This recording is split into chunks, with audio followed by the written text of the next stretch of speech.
Outside weather cold ಇರೋದಕ್ಕೂ ಒಂದು ಜಿಟಿ ಜಿಟಿ ಮಳೆ ಬರ್ತಾ ಇರೋದಕ್ಕೂ ಈ ವೆದರ್ಗೆ ಖಾರವಾಗಿ ತಿನ್ನಬೇಕಂತ ಅನಿಸಿ ಈ ಹಸಿಮೆಣಸಿನ್ಕಾಯಿ ಗ್ರೇವಿನ ಮಾಡಿದ್ದೆ. ವೆದರ್ ಕೋಲ್ಡ್ ಇರೋದಕ್ಕೂ ಅಂಡ್ ಈ ಸ್ಪೈಸಿನೆಸ್ಗೂ ತಿಂತಾ ಇದ್ದರೆ ಒಂದೊಳ್ಳೆ ಕಿಕ್ ಕೊಡ್ತಾ ಇತ್ತು. ಖಾರ ತಿನ್ನೋರಿಗೆ ಒಂದೊಳ್ಳೆ ರೆಸಿಪಿ ಅಂತಲೇ ಹೇಳ್ಬೋದು. ಸೊ ಈಗ ಲೇಟ್ ಮಾಡದೆ ರೆಸಿಪಿನ ಸ್ಟಾರ್ಟ್ ಮಾಡೋಣ. ಒಂದು 200 ಗ್ರಾಮ್ ಗ್ರೀನ್ ಚಿಲ್ಲಿನ ಒಂದು ಸಲ ಚೆನ್ನಾಗಿ ವಾಶ್ ಮಾಡಿಕೊಂಡು 2 ಪೀಸಸ್ ಆಗಿ ಕಟ್ ಮಾಡಿ ಇಟ್ಕೊಂಡಿದ್ದೀನಿ.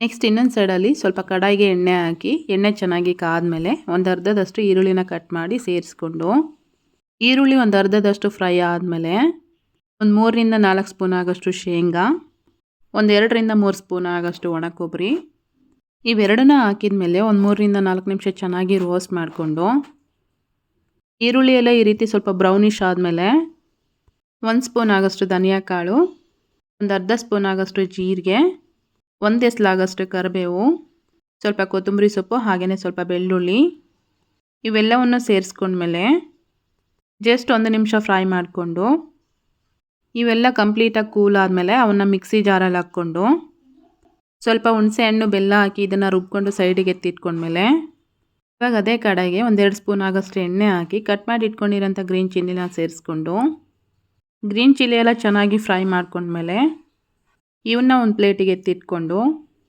ಮತ್ತೆ ಅದೇ ಕಡಾಯಿಗೆ 1-2ರಿಂದ 3 ಸ್ಪೂನ್ ಆಗೋಷ್ಟು ಎಣ್ಣೆ ಹಾಕಿ ಎಣ್ಣೆ ಚೆನ್ನಾಗಿ ಕಾದ್ಮೇಲೆ ಸ್ವಲ್ಪ ಸಾಸಿವೆ, ಜೀರಿಗೆ ಹಾಗೆಯೇ ಒಂದು ಈರುಳ್ಳಿನ ಕಟ್ ಮಾಡಿ ಸೇರಿಸ್ಕೊಂಡು 1 ಎಸ್ಲು ಕರಿಬೇವು ಹಾಕಿ ಈರುಳ್ಳಿನ ಚೆನ್ನಾಗಿ ಆದಷ್ಟು ರೋಸ್ಟ್ ಮಾಡ್ಕೋಬೇಕು. ನೋಡ್ತಾ ಇದ್ದೀರಲ್ವ, ಈರುಳ್ಳಿ ಎಲ್ಲ ಚೆನ್ನಾಗಿ ಈ ರೀತಿ ರೋಸ್ಟ್ ಆದಮೇಲೆ ರುಬ್ಬಿಟ್ಕೊಂಡಿರೋಂಥ ಮಸಾಲಾನ ಸೇರಿಸ್ಕೊಂಡು ಒಂದು 1/4 ಟೀ ಸ್ಪೂನ್ ಆಗೋಷ್ಟು ಅರಿಶಿನ ಪುಡಿ, ರುಚಿಗೆ ಎಷ್ಟು ಬೇಕೋ ಅಷ್ಟು ಉಪ್ಪು ಹಾಕ್ಕೊಂಡು ಮಸಾಲೆ ಹಾಕಿದ ಮೇಲೆ 1-2ರಿಂದ 3 ನಿಮಿಷ ಚೆನ್ನಾಗಿ ಫ್ರೈ ಮಾಡ್ಕೋಬೇಕು.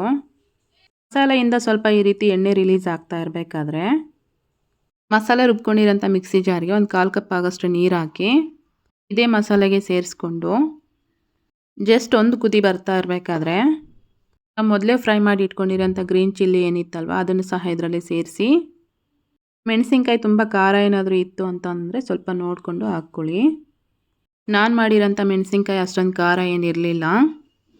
ಮೆಣಸಿನ್ಕಾಯಿ ಹಾಕಿದ ಮೇಲೆ ಒಂದು ಸಲ ಮಿಕ್ಸ್ ಮಾಡಿಕೊಂಡು ಕೊನೆಯದಾಗಿ ಸ್ವಲ್ಪ ಕೊತ್ತಂಬರಿ ಸೊಪ್ಪು ಹಾಕಿ ಮಿಕ್ಸ್ ಮಾಡಿಕೊಂಡ್ರೆ ಹಸಿಮೆಣಸಿನ್ಕಾಯಿ ಗ್ರೇವಿ ಅನ್ನೋದು ರೆಡಿ ಆಗುತ್ತೆ. ಇದನ್ನು ತುಂಬ ಹೊತ್ತು ಕುದಿಸೋ ಅವಶ್ಯಕತೆ ಏನಿರೋದಿಲ್ಲ. ಮೆಣಸಿನ್ಕಾಯಿ ಹಾಕಿದ ಮೇಲೆ 1-2 ನಿಮಿಷ ಕುದಿಸ್ಕೊಂಡ್ರೆ ಸಾಕು. ಇದನ್ನು ನಾವು ರೈಸ್ ಜೊತೆಗಾಗಿರ್ಬೋದು, ಚಪಾತಿ ಜೊತೆಗಾಗಿರ್ಬೋದು, ಯಾವುದ್ರ ಜೊತೆ ಬೇಕಾದರೂ ತಿನ್ಬೋದು. ತುಂಬಾ ಟೇಸ್ಟಾಗಿರುತ್ತೆ.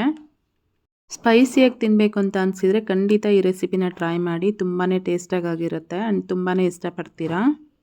ಇವತ್ತಿನ ವಿಡಿಯೋ ಇಷ್ಟೇ. Thank you.